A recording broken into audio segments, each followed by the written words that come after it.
வசனத்தை ஒருவர் வாசிக்கலாம்.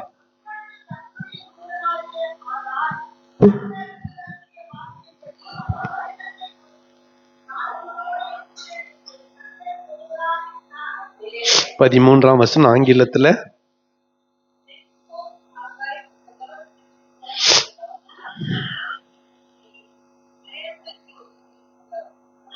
ஆமீன். கன்னடா பைபிள்ல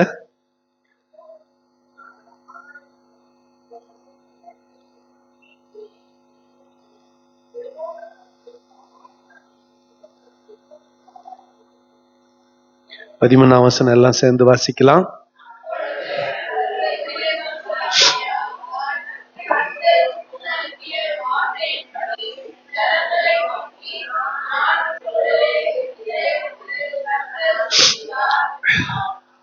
ஹாகாய் தீர்க்க தரிசன புத்தகம் 6ஆம் அதிகாரம் 1ஆம் அதிகாரம் வசனங்கள் 6-15 வரை இந்த மாலை வேளையில தியானிக்கிறோம். தரியு ராஜா அரசாண்ட 2ஆம் வருஷம் 6ஆம் மாதம் 1 தேதியில தீர்க்கதரிசி ஆகிய ஹாகாய்க்கு கர்த்தருடைய வார்த்தை உண்டாயிற்று. அந்த வார்த்தையை அவன் ஜனங்களின் தலைவனாகிய செயல்தியேலின் குமாரனாகிய செருபாபேலுக்கும் ஆசாரியனாகிய யோசுவாவுக்கும் அறிவித்தான். இவர்கள் ஒரு சிறு கூட்டமாய் ஒரு 50 பேராக பாபிலோனிலிருந்து எருசலேமுக்கு தப்பித்து கொண்டு வந்தவர்கள், சின்ன கூட்டமாய் வந்தவர்கள்.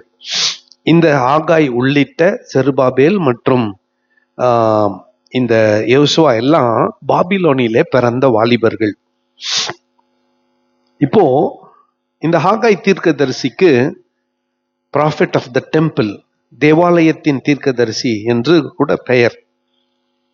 இந்த பிரச்சனை என்ன? திரும்பி வந்தவர்கள், ஜனங்கள் எல்லாரும் திரும்பி வந்தவர்கள் அங்கே இருக்கும் பொழுது, பாபிலோன்ல இருக்கும் பொழுது, நாம திரும்பி போய் எருசலேமை புதுப்பித்து கட்ட வேண்டும், தேவாலயத்தை கட்ட வேண்டும் என்று சொன்னவர்கள் இங்கே வந்ததும் இந்த ஜனங்கள் கர்த்தருடைய ஆலயத்தை கட்டுகிறதற்கு ஏற்ற காலம் இன்னும் வரவில்லை என்று சேனைகளின் கர்த்தர் சொல்லுகிறார். ஜனங்க என்னன்னு சொல்றாங்க? இன்னும் ஆலயம் கட்ட நேரம் வரவில்லை. ஆனா ஆலயம் கட்ட நேரம் வரவில்லை என்று சொன்னவர்கள் இந்த வீடு பாழாய் கிடக்கிறதை பார்த்துவிட்டு இவங்க என்ன பண்றாங்க? தங்கள் வீடுகளில் குடியிருக்கும்படி மச்சு பாய்ச்சப்பட்ட வீடுகளை தங்களுக்காக கட்டினார்கள். நான் இன்னைக்கு காலையில இது வரையில தியானித்தோம். இப்பொழுதும் சேனைகளின் கர்த்தர் சொல்லுகிறார், உங்கள் வழிகளை சிந்தித்து பாருங்கள். மத்தியானம் வீட்டுக்கு போனப்போ வழிங்களை சிந்திச்சு பார்த்தீங்களா? சரி, இப்ப திரும்பி வந்த பிறகு ஆண்டவர் சொல்றாரு, இப்படி நீங்க ஆலயத்தின் மீது கவனம் செலுத்தாம உங்க சொந்த வேலைகளில் கவனம் செலுத்தினதினால் ஏற்பட்ட விளைவுகள், consequences of not involving in God's kingdom, தேவராஜ்யத்தின் வேலையிலே செயல்படாததினால் ஏற்பட்ட விளைவுகள் என்னென்ன பாருங்க. நீங்கள் திரளாய் விதைத்தும் கொஞ்சமாய் அறுத்து கொண்டு வருகிறீர்கள். நிறைய விதைக்கிறீங்க, ஆனா அறுக்கும் பொழுதும், ஆனா ஆக்சுவலா என்ன நடந்திருக்கணும்? கொஞ்சமா விதைச்சு அதிகமா அறுத்து இருக்கணும். ஆனா நீங்க அதிகமா அறுத்து அதிகமாய் விதைத்து கொஞ்சமாய் அறுத்து கொண்டு வருகிறீர்கள். அடுத்து புசித்தும் என்ன இல்ல, திருப்தி ஆகுறது இல்ல. என்ன சாப்பிட்டாலும் பத்தல, என்ன சாப்பிட்டாலும் பத்தல, சாட்டிஸ்பாக்சனே இல்ல. சாப்பிட்டே இருக்கிறப்போ பசி எடுக்குதுன்னு சொல்றோம். இன்னும் கையே கழுவல, ஆனா என்ன சொல்றோம்? பசி எடுக்குதுன்றோம். எவ்வளவு சாப்பிட்டாலும் சிலருக்கு கடவுளுடைய ஆசீர்வாதம், எங்களுக்கெல்லாம் கொஞ்சமா சாப்பிட்டா கூட பானை கவுத்த மாதிரி இருக்குது. சிலர் நம்மளை விட 10 மடங்கு சாப்பிடுவாங்க, வயிறே இல்லாத மாதிரி இருப்பாங்க. சரி, அவங்களுக்கு கடவுள் கொடுத்த ஆசீர்வாதம், இருங்க, நல்லா இருங்க. ஆனா நீங்கள் புசித்தும் என்ன அடையல? திருப்தி ஆகவில்லை. குடித்தும் பரிபூர்ணம் அடையவில்லை. வஸ்திரம் ஒரு உடுத்தியும் குளிர் போகல. வஸ்திரம் உடுத்தியும் 2 கம்பளி போத்தனா கூட என்ன ஆகுது, அப்படியே குளிருது, கடகடான்னு நடுங்குது. ஓகே, இதுக்கெல்லாம் காரணம் இன்னொன்னு, கூலியை சம்பாதிக்கிறவன் போத்தலான பையிலே போடுகிறவனாய் அதை சம்பாதிக்கிறான். நிறைய சம்பளம் தான் பத்தல, நிறைய வருமானம் தான் போதல, ஆசீர்வாதமா இல்ல. ஓட்ட பையில போட்ட மாதிரி போயிடுது. பாக்கெட்ல எதுவுமே நிக்க மாட்டேங்குது, தங்க மாட்டேங்குது. இதுக்கு காரணம் சம்பாத்தியத்துல இல்ல, இதுக்கு காரணம் செலவழிக்கிறதுல இல்ல. இதுக்கு காரணம் என்னன்னா, ஆண்டவருடைய ஆலயத்தின் பணியை செய்யாம நீங்கள் என்ன பண்ணீங்க, சொந்த வேலைய, உங்கள் வழிகளை சிந்தித்து பாருங்கள் என்று கர்த்தர் சொல்லுகிறார். எப்படி என்ன பண்ணுமா, உங்கள் வழிகளை, 5ஆம் வசனத்துல கூட அதைத்தான் சொன்னாரு, உங்கள் வழிகளை சிந்தித்து பாருங்கள். மறுபடியும் சொல்றாரு, உங்கள் வழிகளை சிந்தித்து பாருங்கள் என்று சேனைகளின் கர்த்தர் சொல்லு. இப்ப தீர்க்கதரிசி ஒரு ஆலோசனை சொல்றான். என்ன, மலை மேல ஏறி போய் மரங்களை வெட்டி கொண்டு வந்து ஆலயத்தை கட்டுங்கள், அதன் பேரில் நான் பிரியமாயிருப்பேன், அதனால் என் மகிமை விளங்கும் என்று கர்த்தர் சொல்லுகிறார். என்ன ஆலயத்தை மரத்துல கட்ட சொல்றாரு? இப்போ ஆண்டவர் நமக்கு இந்த ஆலயத்தை கொடுத்துக்கிறாரு. 2025 ஜெபம் பண்ணுகிற இந்த ஷீட் எடுத்துட்டு என்ன போட்டுடணும், மோல்டிங் போட்டுடணும்ட்டு. கொஞ்சம் யோசித்து பார்த்தா 40 லட்சம் தேவை. 40 லட்சம் எப்படி எங்க அப்படின்னு யோசிச்சுட்டு, சரி ஒன்று பண்ணலாம், ஃபால் சீலிங் போட்டுடலாம், ஒரு 5 to 6 லட்சம் ரூபாய் இருந்தா போதும் அப்படின்னு யோசிக்கிறப்போ ஒரு வாய்ஸ் வருது, ஆண்டவர் கொடுப்பாரு, மோல்டிங்க்கு என்ன பண்ணலாம், ஜெபம் பண்ணலாம். ஆமா, கரெக்ட் தான், மோல்டிங்க்கு என்ன பண்ணலாம், ஜெபம் பண்ணலாம். ஆனா இப்ப யோசித்து பாருங்களேன், இதெல்லாம் ஏத்துட்டு திடீர்னு ஓலை குச்சை போட்டு அடுத்த ஞாயிற்றுக்கிழமை நீங்க வரீங்க, இதெல்லாம் எடுத்துட்டு ஓலை குச்சை போட்டுக்குது, எப்படி இருக்கும் உங்களுக்கு? அந்த ஆலயத்துல சந்தோஷப்படுவீங்களா? சொல்லுங்க. தென்னங்கீற்றுல அடக்கிட்டு சர்ச்சுக்குது, அதுல கீழே தரையெல்லாம் ஒண்ணுமே இல்லை, அப்படியே ஸ்டார்டிங்ல இருந்துச்சே மணல் கொட்டுக்குது, கொரக்கமண் கொட்டுக்குது, அதை கும்பலா சேர்த்து வச்சுட்டு அது மேல உட்காரணும் ஆராதனைக்கு. சந்தோஷப்படுவீங்களா? சாலமோன் கட்டின தேவாலயம் மகிமையான ஆலயம், மகிமையான ஆலயம். தங்கத்தையே இழைச்சு கட்டினான்.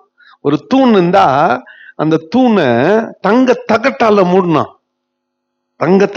மூடினான். செவருக்கு ஒரு கல்லுக்கும் இன்னொரு கல்லுக்கும் மத்தியில தங்கத்தை காய்ச்சி ஊத்தி கட்டினான். இப்ப அதெல்லாம் போச்சு. ஆண்டவர் என்ன சொல்றாரு, தீர்க்கதரிசியின் வாயிலாக, மலை மேல போய் மரத்தை வெட்டின்னு வந்து கட்டுங்க. சாலமோன் கட்டின மகிமையான தேவாலயத்துல நான் பிரியமா இல்லை, ஆனா நீங்க கீழ்ப்படிந்து ஒண்ணுமில்லாத இந்த நிலைமையில மரத்துல எனக்கு வீடு கட்டினா கூட நான் அதுல பிரியமா இருக்கிறேன். இதுல இருந்து ஒரு காரியம் நமக்கு விளங்குகிறது. என்ன, ஆண்டவர் பெரிய பிரம்மாண்டத்தை எதிர்பார்க்கல, மிக சாதாரணமான கீழ்ப்படிதலை எதிர்பார்க்கிறார். நம்ம பிரம்மாண்டத்துக்கு தான் ஆசை, தப்பும் இல்லை. அன்னைக்கு பெத்தேல் சர்ச்சில் கேஜிஎஃப்ல இருக்கிற பாஸ்டர்ஸுங்கெல்லாம் சேர்ந்து ஒரு கிறிஸ்மஸ் செலிப்ரேஷன், ஆர்சில இருந்து எல்லாம் வந்திருந்தாங்க. அங்க போயிட்டு ஒரு 3 போட்டோ எடுத்துன்னு வந்தேன். அந்த சர்ச் மேல ரூஃப் புதுசா பண்ணிக்கிறாங்க, அந்த ரூஃப் போட்டோ எடுத்துன்னு வந்தேன். எல்லா ஸ்டேஜ்ல இருக்கிறவங்கள போட்டோ எடுத்தா நான் மட்டும் ரூஃப் போட்டோ எடுத்துன்னு வந்தேன். ரொம்ப அழகா இருந்துச்சு. என்ன வர்றப்ப அது கூட ஷீட் போட்ட சர்ச்சு தான். அதே மாதிரி ஃபால் சீலிங் போட்டா எல்லாத்தையும் என்ன பண்ணிடலாம், மறைச்சிடலாம். அழகா இருக்குது, லைட்டிங் எல்லாம் நல்லா பண்ணியிருக்காங்க, அழகா இருக்குதுன்னு பார்த்துன்னு வந்தேன். சரி, ஓகே. இப்போ ஆண்டவர் என்ன சொல்றாரு, பெரிய சபை, ரொம்ப பியூட்டிஃபுல் டெக்கரேஷன், அதெல்லாம் இருந்துச்சு, இருக்கட்டும்.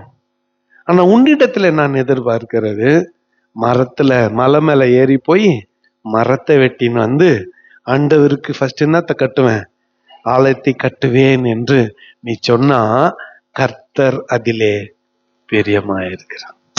எது ரொம்ப முக்கியம் நம்ம வாழ்க்கையில? எது ரொம்ப முக்கியம்? ஆண்டவர் அதுல என்ன ஆகணும்? பிரியப்படணும். சொல்லுங்க. ஆண்டவர் அதுல ஆண்டவர் அதுல பிரியப்படணும். ஓகே.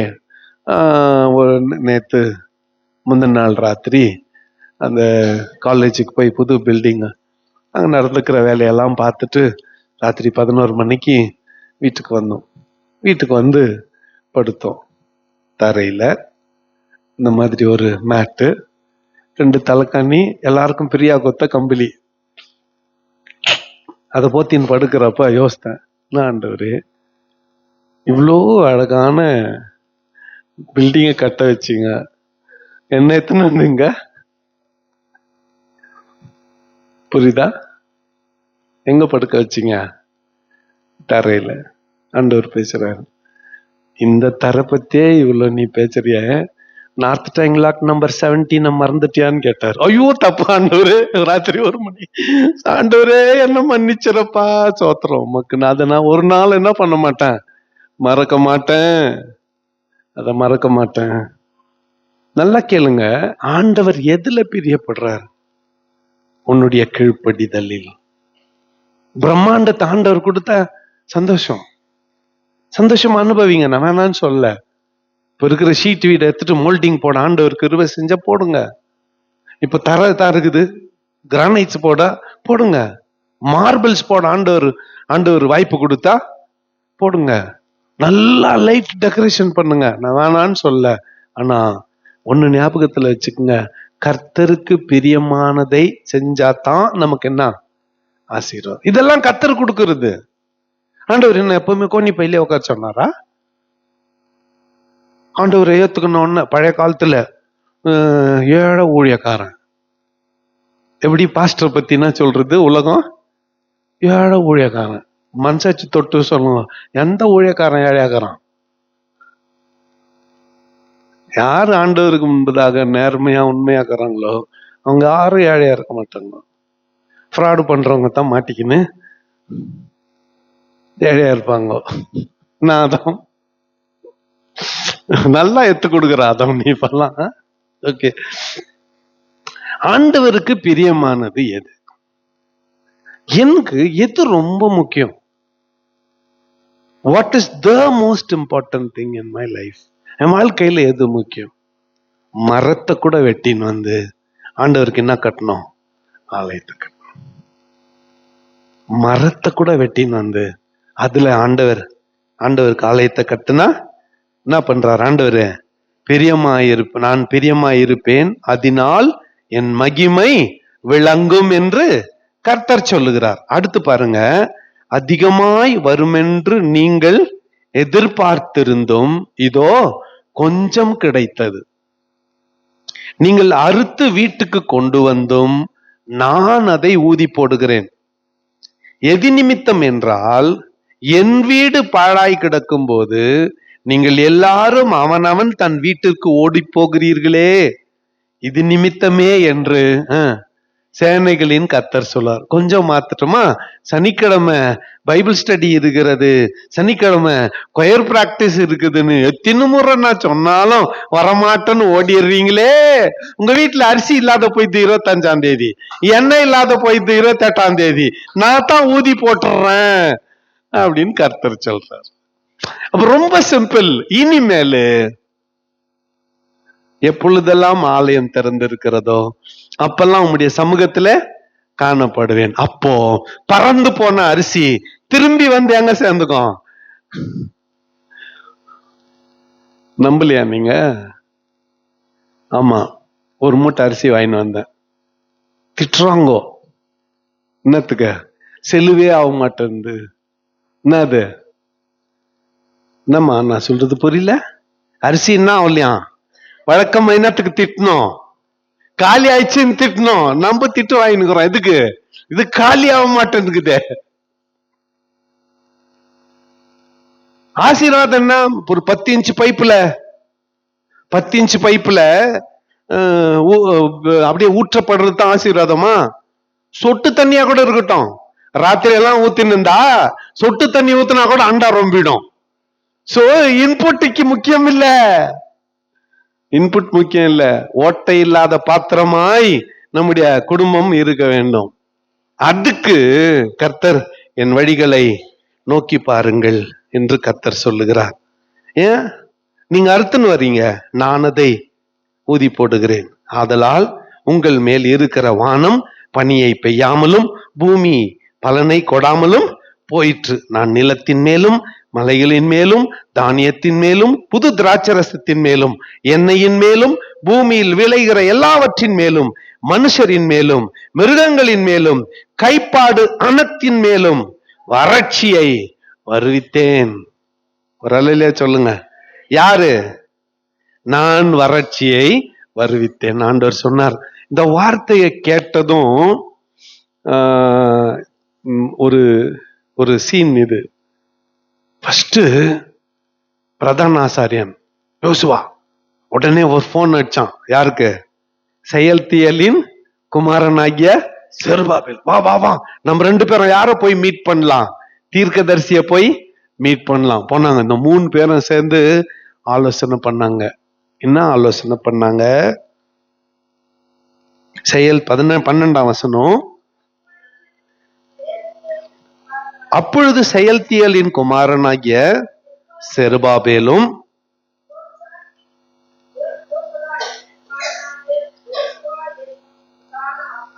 யோசுவா என்னும் பிரதான ஆசாரியனும் ஜனத்தில் மீதியான அனைவரும் தங்கள் தேவனாகிய கர்த்தருடைய சத்தத்துக்கும் தங்கள் தேவனாகிய கர்த்தர் அனுப்பின ஆகாய் என்னும் தீர்க்கதரிசியினுடைய வார்த்தைகளுக்கும் செவி கொடுத்தார்கள்.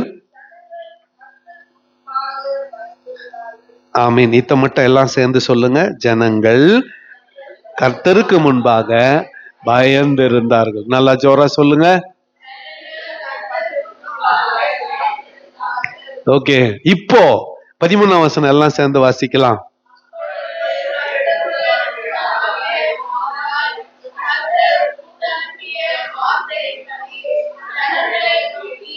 நான் உங்களோடு இருக்கிறேன் என்று கர்த்தர் சொல்லுகிறார் என்றான். கைகளை தட்டி ஆண்டவருக்கு. எப்போ ஜனங்க கர்த்தருக்கு பயந்தாங்களோ கர்த்தர் சொல்றாரு, நான் உங்களோடு இருக்கிறேன். ஒரு அல்லையா சொல்லுங்க.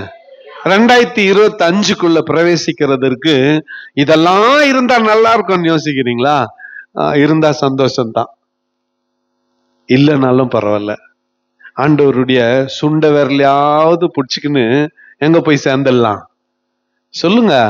25ல பரலோகத்துக்கா? நான் அதான் இவ்வளவு சீக்கிரம் நிறைய வேலைக்குது. 25க்குள்ள ஆண்டவருடைய காலை பிடிச்சிட்டாவது, ஆண்டவருடைய காலை பிடிச்சிட்டாவது 25க்குள்ள போயிடலாம். You will be safe. நீ பாதுகாப்பாய் இருப்பாய். ஜனங்கள் கர்த்தருக்கு பயந்தார்கள். அப்பொழுது கர்த்தருடைய தூதனாகிய ஆகாய் கர்த்தர் தூது அனுப்பிய வார்த்தையின்படி ஜனங்களை நோக்கி, நான் உங்களோடு இருக்கிறேன் என்று கர்த்தர் சொல்லுகிறார். பாருங்க, பின்பு கர்த்தர் செயல்தியலின் குமாரனாகிய செருபாபேல் என்னும் யூதாவின் தலைவனுடைய ஆவியையும் யோசதாக்கின் குமாரனாகிய யோசுவா என்னும் பிரதான ஆசாரனுடைய ஆவியையும் ஜனத்தில் மீதியான எல்லாருடைய ஆவியையும் எழுப்பினார். அவர்கள் வந்து தங்கள் தேவனாகிய சேனைகளின் கர்த்தரின் ஆலயத்திலே வேலை செய்தார்கள். முதல் முறை தீர்க்க தரிசனம் உரைக்கப்பட்டு இது நடக்கிறதுக்கு 24 நாள் ஆச்சு. 15ஆம் வசனத்தை படிங்க.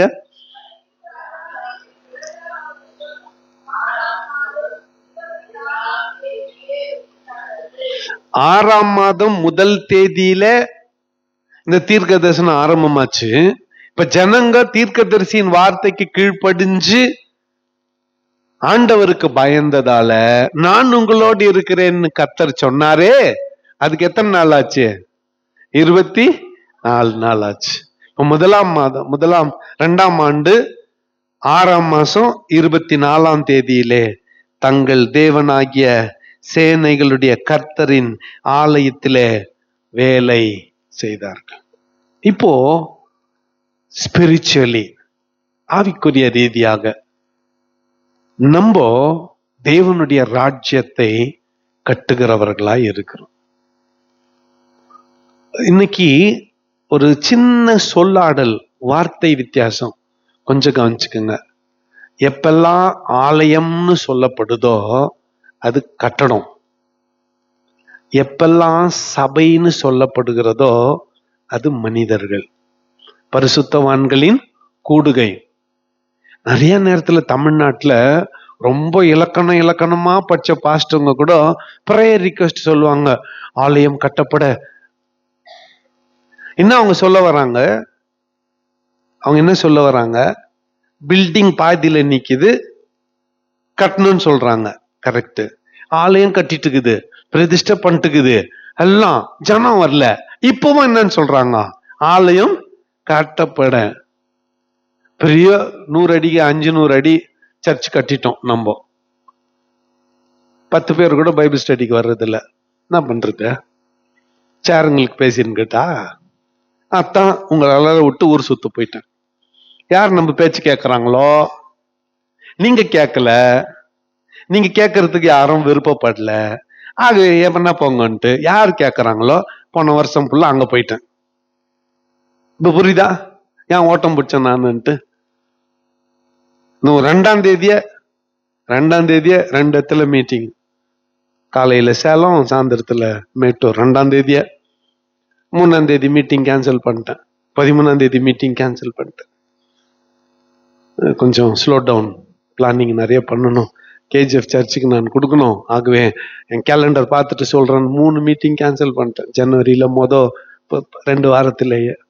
ஏன் இதை சொல்றேன்னா, நாம ரொம்ப busy, we are very busy. ஆண்டவருக்கு நேரம் கொடுக்கணுமா? தயாரா இல்ல. ஆனா அரிசி பையில மட்டும் அரிசி குறையவே கூடாது, பருப்பு டப்பால பருப்பு குறையவே கூடாது, சோப்பு இல்ல, பேஸ்ட் இல்ல, பிரிஷ் இல்லைன்னு சொல்லவே கூடாது. 25லயே காலி ஆயிடுது, 20லயே எட்ட மாட்டேங்குது. ஏன்?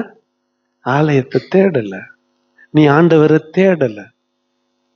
ஆகார குறைவு வந்தா எப்பவுமே ஞாபகம் வச்சுக்கணும், எப்ப ஆகார குறைவு வரும் தெரியுமா? அப்பத்தின் வீட்டை விட்டு நீ தூர போனாதான் ஆகார குறைவு வரும். எப்ப வீட்டுல சாப்பாட்டுக்கு பொருட்கள் இல்லையோ, ஒழுங்கும் மரியாதையுமா குடும்பமா உக்காந்து சோதிச்சு பாருங்க. என்ன வாட் இஸ் த ரீசன், என்ன காரணம் கண்டுபிடிச்சி சரி பண்ணிக்கோங்க. ஆண்டவர் நம்மை பசியினால் வருத்துகிறவர் அல்ல. ஞாபகத்துல வச்சுக்கோங்க, ஆண்டவர் நம்மை பசியினால் வருத்துகிறவர் அல்ல. ஆண்டவர் பட்டினி போடுறவர் இல்ல.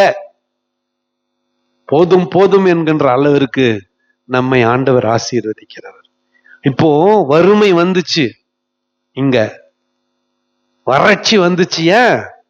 நீங்க என்ன தேடல. நானே தான் ஊதிட்டேன், நானே தான் வறட்சியை கொண்டு வந்தேன். ஆனா நீங்கள் கீழ்ப்படிந்து என்னை தேடினால் நான் உங்களோடு இருக்கிறேன் என்று கர்த்தர் சொல்லு. நான் உங்களோடு இருக்கிறேன் என்று கர்த்தர் சொல்லுகிறேன். இப்போ சீரியல் பார்த்துனே வருங்க, முடிவு போட்டாங்களா, தொடரும்னு போட்டு நாளைக்கு நடக்க போறத போடுறாங்க. ஏன்னா நாளைக்கு வேற எங்கேயும் போவாம என்ன பார்க்கலாம், அதுக்கு சொல்றேன் பாருங்களேன். என்னைக்கு இவங்க ஆலயம் கட்டலான்னு ஒரு கல்லு மேல ஒரு கல்லு எடுத்து வச்சாங்களோ, அன்றைக்கே அவங்க வாழ்க்கையில அற்புதம் ஆரம்பமாயிடுச்சு. இத நாளை காலையில பார்ப்பலாம். கண்களை மூடி நாம் ஜெபம் செய்வோம். ஒரு நிமிஷம் எல்லாம் கைகளை உயர்த்தி வாய் திறந்து கர்த்தரை